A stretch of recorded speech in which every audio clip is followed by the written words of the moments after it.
3:30 p.m. Cameroon time, ladies and gentlemen. You're watching the afternoon edition of Prime Flash, coming to you live from the studios of my media Prime Television here in Cameroon's economic capital. With me, Fon Quinter. Begin the news. In the northwest region, where a 6-year-old child, Jess Navas, has been electrocuted to death at Ntamulu neighborhood in Bamenda.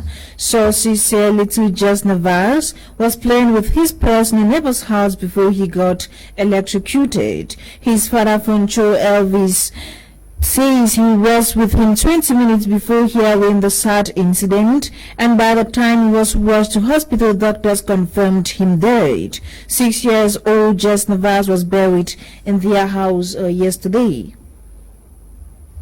In a related sad story, a 17-year-old student Tiamo Soni Anderson has lost his life from injuries he sustained after he was beaten, tied to a motorcycle and dragged by a certain Olivier, who accused him of stealing 7,500 francs. The sad incident happened in Bamendu village, Menua Division, Penka Michel Subdivision, West region of Cameroon. Tiamo Soni Anderson, who had to write final year examinations this year, won't be a part of it, as he died at home from injuries he sustained after being beaten. The perpetrator of the act is in custody at the Penka Michel Gendarmerie Brigade.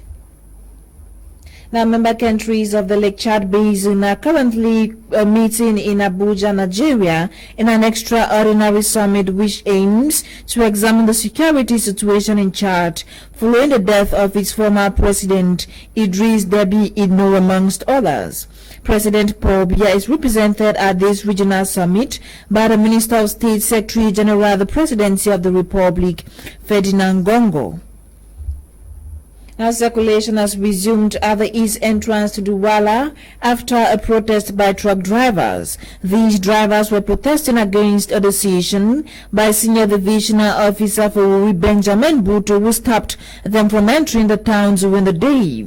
The drivers blocked roads yesterday with their trucks, disturbing movement for several hours against the decision. They say he has made their job difficult.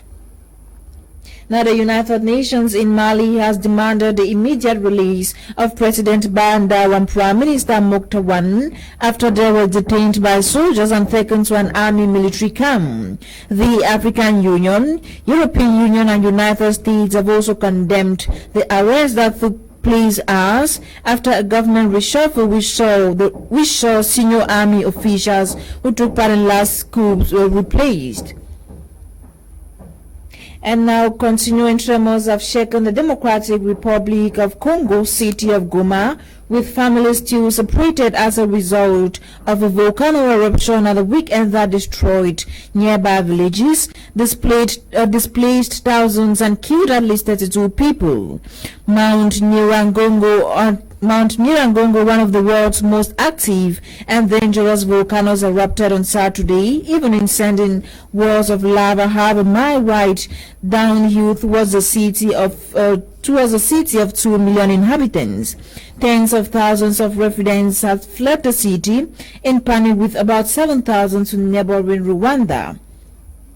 Now, Eritrea has celebrated its independence as the president lauded the nation's ability to defeat challenges and defend its sovereignty. President Isaias Afwerki, who has been in power since Eritrea seceded from Ethiopia in the 1990s, said the country had refused to succumb to slavery, colonialism, deceit, the logic of force and subordination. He also accused unnamed forces who try to keep Eritrea hostage through the continuous fomenting and managing of crises in the region.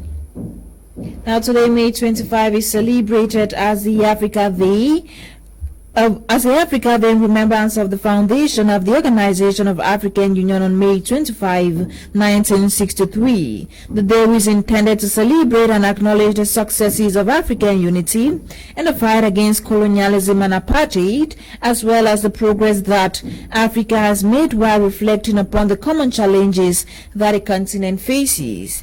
The celebration this year comes on the back heel of a number of issues: the COVID-19 pandemic, Chad's military government after the sudden death of President Idris Deby, conflict in Ethiopia's Tigray region, which has led to thousands of deaths, Mozambique's Islamist insurgents in the North Cabo Delgado province. These challenges and more have piled up pressure on the African economy. Now, a traditional chief in Zimbabwe has ordered that the remains of the country's former president Robert Mugabe be exhumed and reburied at the National Cemetery. Mugabe died in 2019 and was buried in his rural village Kutama town as per his wishes, and not at the National Heroes Ark in the capital Harare, as his successor President Emerson Mnangagwa and others had hoped. A traditional chief on Monday ruled that he had received a complaint from a member of the Mugabe clan about his burial place. He ruled that former First Lady Grace Mugabe was guilty of breaking traditional norms by burying her husband in the courtyard of his home. This concludes the afternoon edition of Prime Flash on My Major Prime Television. The news was compiled and produced by EWANE and NOLINGA. Developments of these stories and more be yours at exactly 6:30 p.m. with Audrey Zadza. My name is Fon Quinter. I meet again tomorrow on What's Making News in and out of the country. Goodbye.